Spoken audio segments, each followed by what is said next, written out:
Hello all. Welcome to another session of Management Principles and Applications. Today we are going to discuss management theory of Henry Mintzberg. So in 1916, when Henry Fayol first gave the definition of a manager, so Henry Mintzberg in 1970s, he just wanted to find out if Henry Fayol's 50-year-old definition of manager and management definitions still stood in 60s and 70s. So he conducted a research based on structured observation method. What was that method? So in that he observed the daily activities of 5 executives for a 1 week period. They all were from 5 different types of organizations. What were the kind of organizations he undertook for a study? A consulting firm, a school, a technology firm, a consumer goods manufacturer, and a hospital. So it was a diverse types of organizations. Then he kept track of all their activities and analyzed them. His research was reported under Managerial Work, Analysis and Observations, where it was for his doctoral dissertation at Sloan School of Management, MIT. In 1971, he submitted the report and it was accepted and published in October 71. In his research, Mintzberg said that what managers do can best be described by looking at the roles they play at the work. The term management role, what does it refers to? It refers to specific categories of managerial behavior.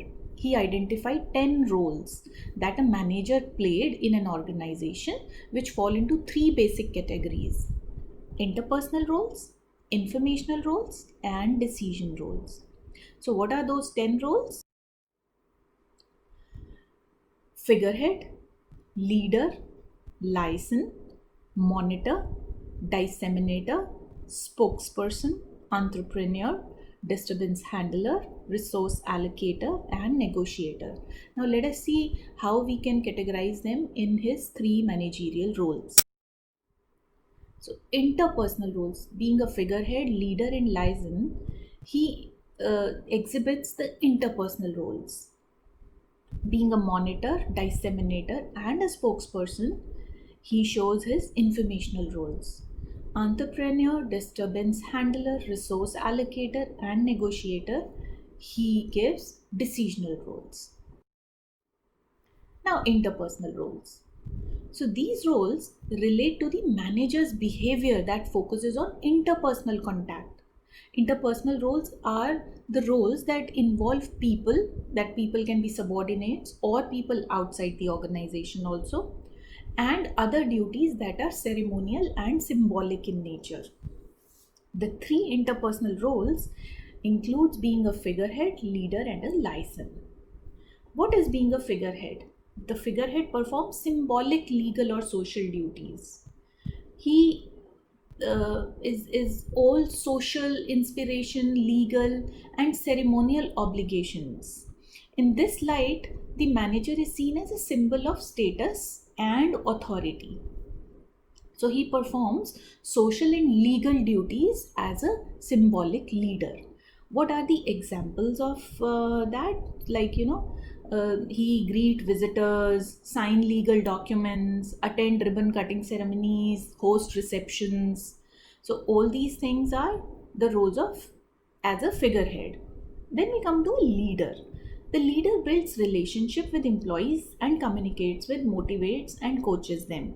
Duties are at the heart of manager-subordinate relationship and include structuring and motivating subordinates, overseeing their progress, promoting and encouraging their development, and balancing effectiveness.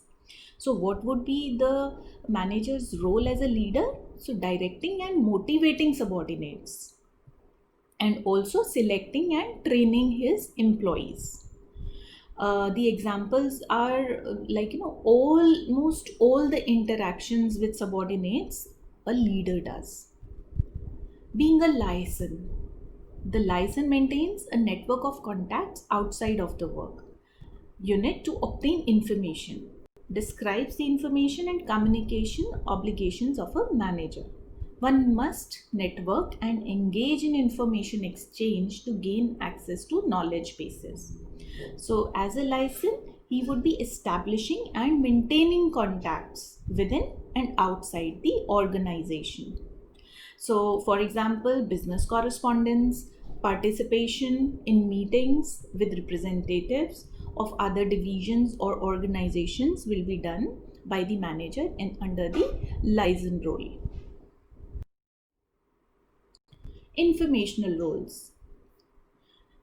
Information roles involve receiving, collecting, and disseminating information. So these roles are all about receiving and transmitting information so that the manager can serve as the nerve center of the organization. So as a monitor or acting as a monitor is the first managerial role within this informational category. Being a monitor involves tracking changes in the field that your organization works in, as well as changes on your team that might be signs of trouble down the road. Things are never static in the business. So, the successful manager is one who will constantly monitor the situation around them and make a quick decision if necessary. So, what is an example? It is scan or read trade press, periodicals, reports, attend seminars, and training, and maintaining personal contacts. So, this is all monitor based, is seeking and acquiring work related information is monitoring. Disseminator. It does no good as a manager to collect information from a variety of internal and external sources if you are only going to keep it with yourself. The point of gathering the information is that your team can benefit from it directly. So the next informational role is dissemination. What is that? Getting information out quickly and effectively to the rest of your team.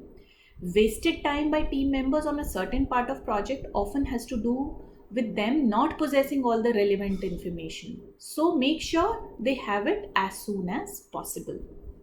So as a disseminator, the manager would be communicating or disseminating the information to others within the organization timely. So for example, sending memos and reports, informing staffers and subordinates of the decision taken. Then the next is spokesperson. As the head of a team of any size or role within the organization, you will be the representative of that team when it comes to meetings, announcements, etc. Being a spokesperson is the final informational role on the list, and it is an important one because perception is often a big part of reality. So, whatever you perceive is being accepted. Even if your team is doing great work, it might not be reflected as such to other decision makers in the organization if you aren't a good spokesperson. So being a spokesperson is very, very important. For example, I remember Sushma Swaraj being the spokesperson of BJP. So she gave a face to the entire party, and that was a very significant role. So, as a spokesperson, a manager would be communicating and transmitting information to the outsiders. So, the examples can be passing on the memos, reports, and informational materials, also participating in conferences, meetings, and report progresses. Decisional roles.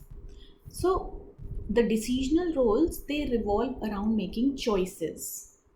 Information and resources that's collected and gathered by the interpersonal makes a manager able to play the decision roles or responsibilities that he is obliged to. So ultimately, manager has to take the decisions.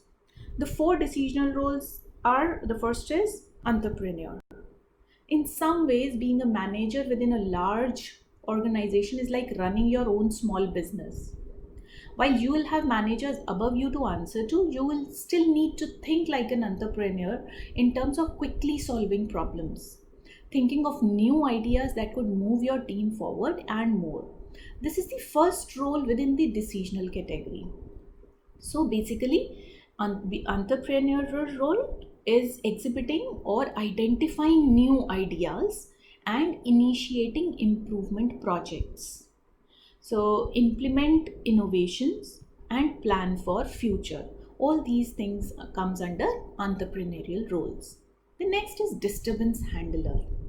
It is almost inevitable that there will be disturbances along the way during any kind of project or task that involves more than one person. The second item in the decisional section of the list is being a disturbance handler, because getting back on track after a problem arises is important to short term and long term productivity. Whether it is a conflict among team members or a bigger problem outside of the group, your ability to handle disturbances says a lot about your skills as a manager. So, dealing with disputes or problems and taking corrective action is also a task of manager as a disturbance handler. So, for example, settling conflicts between subordinates, choosing strategic alternatives, and overcoming crisis situations. The next is resource allocator. Every project is tackled using resources that are very limited. As a resource allocator, it is your job to best use what you have available in order to get the job done and meet your defined goals and objectives. Resources can include budget that has been made available for a project, raw materials, employees, and so on. This is the third item within the decisional category, yet it is one of the most important things a manager must do. So we have always limited resources, and hence deciding where to apply those resources is an important role of the manager as resource allocator. So, for example, drafting and approving of plans, scheduling, budgeting, and setting priorities is also a role under resource allocator. Being a negotiator. Business is all about negotiations. That is especially true for managers. The final role in the list is being a negotiator. Just doesn't mean going outside of the organization to negotiate the terms of a new deal. In fact, most of the important negotiations will take place right within your own team itself. Getting everyone to buy in to the overall goal and vision for a project likely will mean negotiating with individual team members to get them to adopt a role that suits their skills and personal development goals. People can come up with varied expectations, so you would always be acting as a negotiator when you are acting as a manager. A good manager will be able to negotiate their way through these challenges and keep the project on the track of success. So basically, as a negotiator, manager would be defending business interests always. So whatever is good for the business, he would act in that same manner, not considering the individual interests. For example, participating in and directing negotiations with the team, department, and the organization, a manager would be exhibiting a negotiator role. So, in this real world, these roles overlap, and a manager must learn to balance them in order to manage effectively. While a manager's work can be analyzed by these individual roles, but if you'll see in practice, they are very, very intermixed and interdependent. And according to Mintzberg, he also said the manager who only communicates or only conceives never gets anything done, while the manager who's only does ends up doing it all alone. So, in that sense, a manager has to balance all these roles effectively to get achievement of the organization's goals efficiently. What are the pros? So, Mintzberg's aim was to observe unbiased managerial behavior and analyze it through empirical research, which he did. The reality of management is that the pressure of the job drives the manager to take on too much work, encourage interruption, respond to every stimulus, seek the tangible and avoid the abstract, make decisions in small increments. So, this is how he works in an organization. Mintzberg's key contribution was to highlight the importance of understanding CEOs' time management and tasks in order to be able to improve their work and develop their skills appropriately. So, the most valued theoretical contribution was Mintzberg's role typology. Its validity was demonstrated in consecutive studies also, and it later became a common business language. His contingency model linking management types to roles was also very valuable. Cons. Mintzberg uh, doesn't assume ex ante, that is, what is effective or what is ineffective for a successful manager. So he doesn't give specific points that how a manager can be successful as a leader. So what all qualities he must show. He also neglects the relationship between managerial behavior and organizational effectiveness. Though he said that the way manager will behave will, would lead to efficient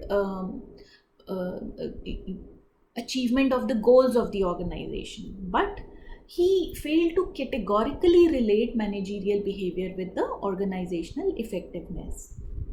Furthermore, he takes a neutral position on the managerial role, omitting influences such as ownership and power. So, all these roles, the 10 roles which we have just discussed, uh, they can be a little different if he has pressure from the top management or his immediate boss. He might not be able to work naturally in that environment, and hence so all these roles are very dependent on how the top management or the ownership and power, the people who are in that, thinks about it. Identified contingency factors explain differences in the makeup of managerial work. So, contingency factors would keep coming in, which would actually differentiate how the manager works in that environment. The empirical study is based on 5 organizations. So, this is relatively very small, only 5 organizations means a very small sample size, and the results cannot be applied to all industries, organizations, and management positions. So that's what the Henry Mintzberg's roles theory tells us, that these are the 10 roles which the managers keep exhibiting, and they overlap with each other, and a manager must know how to balance them. These are the key roles which widely entails everything a manager does in the organization. Thank you so much for today. We'll meet again with another section. Thank you.